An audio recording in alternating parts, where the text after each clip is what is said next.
So, good evening, ma'am. Good evening, classmate.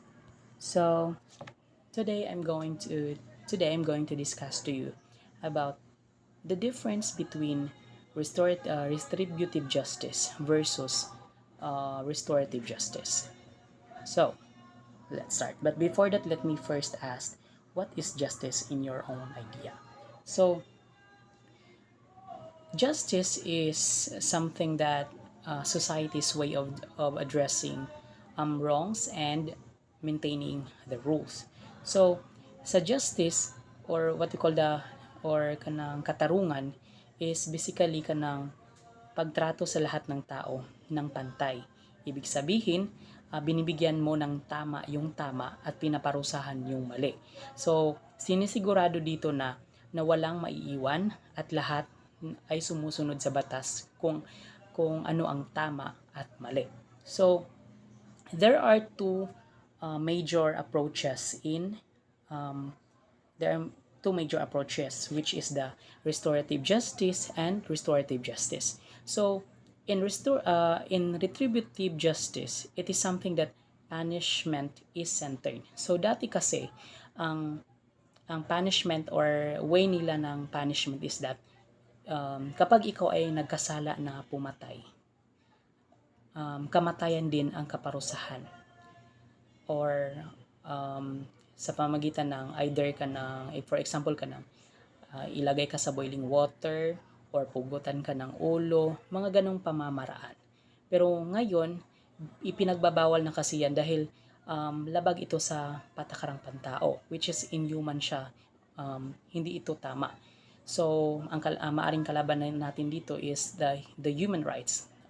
So, sa retributive justice kasi, ito ay punishment centered, which is ang goal nito is magkaroon ng hustisya sa pamamagitan ng penalty or retribution, parang parang sa pamaraan ng eye to an eye, or kung ano yung what you did, you pay for it.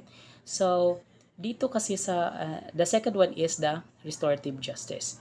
So healing centered. So ang goal dito sa restorative justice is that the goal for this is maayos yung relasyon, maibalik yung nung harmony yung ng bawat panig, which is bibigyan ka ng second chances na baguhin or itama yung pagkakamali na iyong nagawa.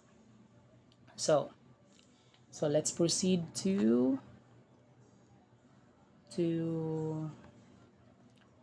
retributive justice. So, ang retributive justice, it is response to criminal behavior that focuses on the punishment of lawbreakers, and the compensation of the victim.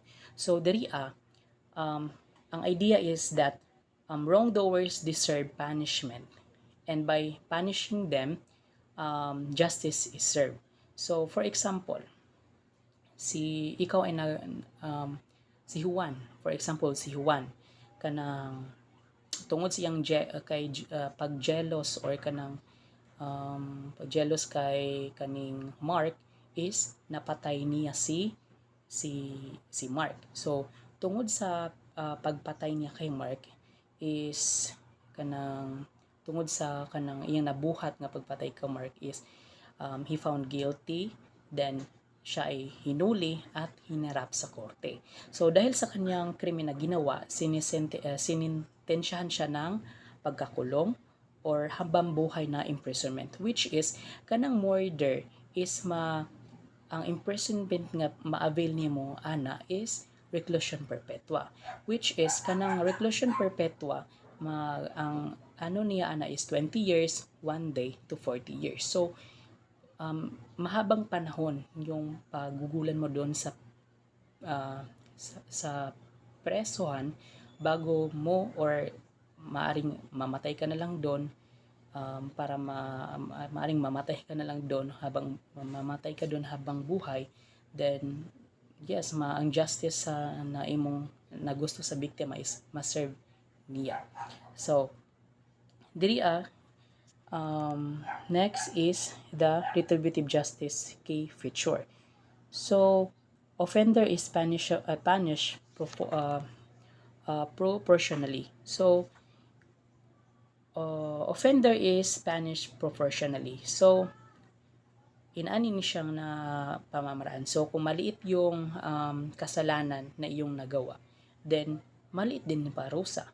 Pero kapag malaki yung kasalanan niyong nagawa, malaki din yung kaparusahan na iyong ma-avail.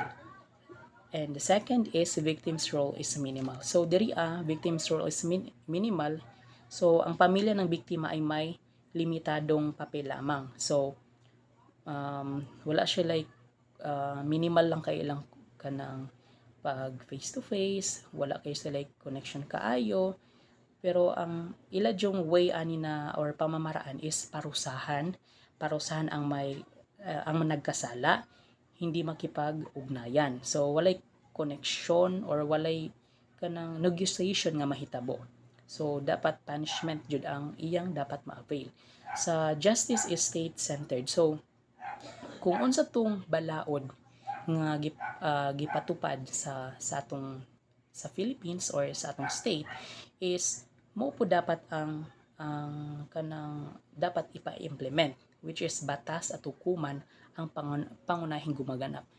Kung unsa tong gikuan sa korte or sa Supreme Court na kani siya is mapriso for 20 years, 1 day to 40 years, so mo jud dapat atong sundon. Wala na other way or wala na other na atong buhaton ana.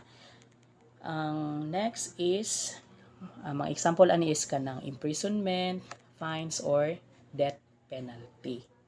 Muna siya. Next is ang restorative justice. So there is a restorative justice, an approach to justice that seek to repair harm by providing an opportunity for those harmed and those who take responsibility for the harm to communicate about and address their needs in the aftermath of a crime.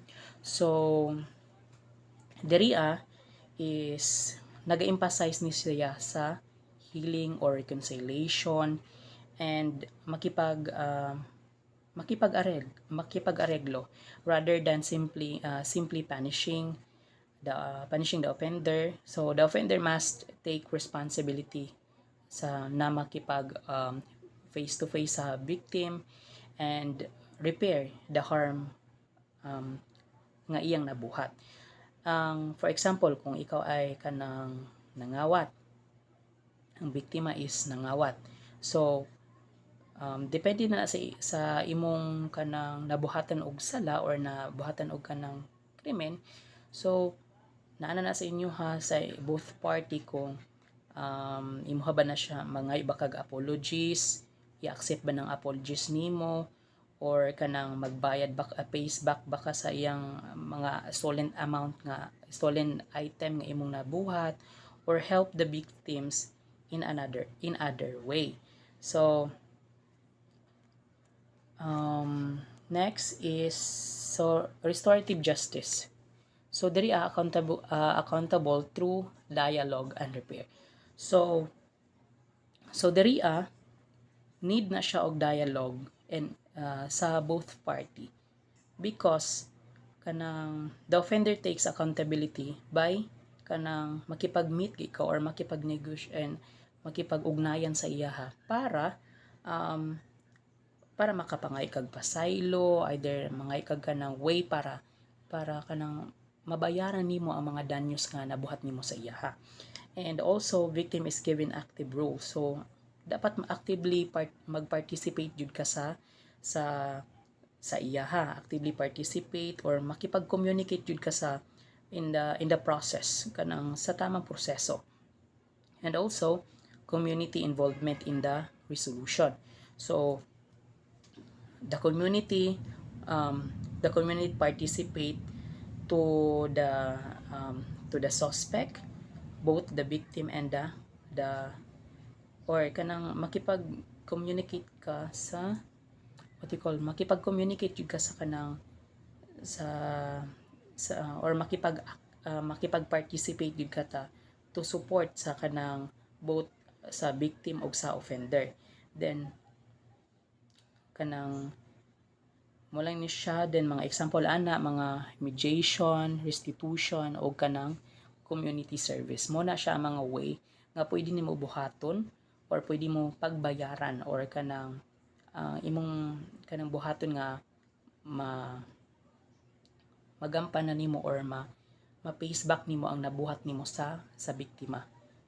That's all. Thank you.